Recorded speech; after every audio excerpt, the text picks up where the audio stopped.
Kami dari kelompok identifikasi pengaruh pembebasan lahan terhadap produktivitas proyek kereta cepat Jakarta-Bandung. Proyek Kereta Cepat Jakarta-Bandung merupakan salah satu proyek yang ditetapkan sebagai proyek strategis nasional pemerintah. Proyek yang terbentang sepanjang 142,3 km ini melewati 9 kabupaten, termasuk Jakarta, Kabupaten Bekasi, Karawang, Purwakarta, Bandung Barat, Cimahi, Kota Bandung, dan Kabupaten Bandung. Proses konstruksi proyek Kereta Cepat Jakarta-Bandung telah dimulai sejak Juni 2018 dan diproyeksikan menjadi kereta cepat pertama di Asia Tenggara dan belahan bumi bagian selatan, sehingga diharapkan dapat meningkatkan daya saing bangsa. Proyek Kereta Cepat Jakarta-Bandung ini adalah awal dari pembangunan kereta cepat di seluruh Indonesia, di mana nantinya semua pulau akan memiliki kereta cepat. Jalur kereta cepat Jakarta-Bandung dipilih untuk dilaksanakan terlebih dahulu karena paling siap dari sisi lahan, sisi bisnis, dan kelayakan secara keseluruhan. Meskipun dianggap paling siap, nyatanya dalam pelaksanaan proyek ini tetap menghadapi sejumlah kendala sehingga molor dari durasi target yang seharusnya sudah dapat beroperasi secara komersial pada awal 2019. Beberapa kendala selama pelaksanaan konstruksi proyek kereta cepat Jakarta-Bandung diantaranya diakibatkan oleh kompleksitas pekerjaan, ketersediaan lahan, keterlambatan desain, dan keterbatasan sumber daya. Berdasarkan beberapa kendala tersebut, maka penulis tertarik untuk mengkaji kendala dari ketersediaan lahan terhadap pengaruhnya kepada produktivitas konstruksi. Sesuai dengan informasi yang kita dapatkan setelah kami berkunjung ke proyek kereta cepat, kami mendapatkan bahwa KCIC ini dalam penyelesaian pembebasan lahan itu mengandalkan perusahaan-perusahaan internasional joint venture yang antara lain memiliki konsorsium dari PT Luminar, Sinergi BUMN yang terdiri dari PT Wijaya Karya, PT Kereta Api Indonesia, PT Jasa Marga, dan PT Bandung Senat yang memiliki 60% saham. Sedangkan saham lain yang dimiliki oleh China Railway juga sebenarnya erat kaitannya dengan skema awal pendanaan proyek. Karena skema pendanaan awal proyek ini tidak menggunakan APBN, tetapi didanai oleh pinjaman luar negeri 70% dari China Development Bank dan 20% sisanya dari equity PT Kereta Cepat Indonesia China.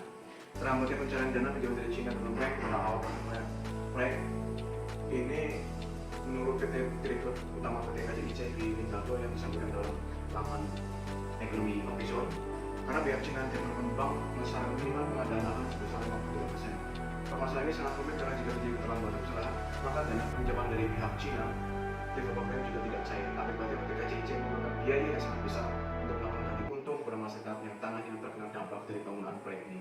Karena hanya mengandalkan dana ekuitas dari para pemegang saham khususnya PT KCIC, sehingga walaupun pelaksanaan proyek KCB telah dilakukan pada Januari 2016, namun pelaksanaan konstruksi baru dapat dimulai pada Juni 2018. Bulan Mei, pada saat wabah COVID melanda dunia, semakin menghambat pelaksanaan proyek konstruksi KCJB. Menurut staf khusus Menteri BUMN Arya Mahindra Sinulinga yang diberi dalam Taman Nasional tentang bahwa pandemi COVID-19 berdampak pada keuangan para pemegang saham konstruksi proyek KCJB. PT KAI misalnya, yang mengalami penurunan penumpang akibat pembatasan sosial berskala besar, itu juga dengan yang dialami oleh PT Jasa Marga karena pembatasan sosial berskala besar menyebabkan penurunan pengguna tol. Sistem pembayaran proyek KCJB adalah monthly progress payment, sehingga masalah keuangan yang dialami para pemegang saham konsorsium berdampak pula pada terhambatnya pembiayaan konstruksi proyek KCJB. Akibatnya kas kontraktor terganggu dan berdampak pada produktivitas. Kesimpulan dari pemaparan kami adalah yang pertama, pengadaan tanah proyek kereta cepat Jakarta-Bandung terhambat karena hanya mengandalkan dana ekuitas dari pemegang saham konsorsium PT KCIC. Sedangkan pencarian dana pinjaman dari China Development Bank mensyaratkan minimal pengadaan lahan telah mencapai 53%. Yang kedua, pengadaan tanah yang jalan bersamaan dengan pelaksanaan konstruksi menyebabkan semakin terbatasnya dana ekuitas PT KCIC karena harus menyediakan dana untuk pembebasan lahan sekaligus konstruksi. Yang ketiga, keterbatasan dana menyebabkan alotnya proses untuk mencapai kesepakatan nilai ganti rugi tanah antara warga yang tanahnya terkena dampak dari pembangunan proyek dengan panitia pengadaan tanah. Akibatnya harga tanah semakin naik.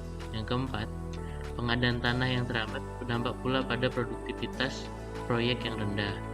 kelima, pandemi COVID-19 semakin menghambat produktivitas proyek karena keuangan para pemegang saham konsorsium proyek kereta cepat Jakarta-Bandung ini terganggu, yang menyebabkan terhambatnya pendanaan untuk konstruksi.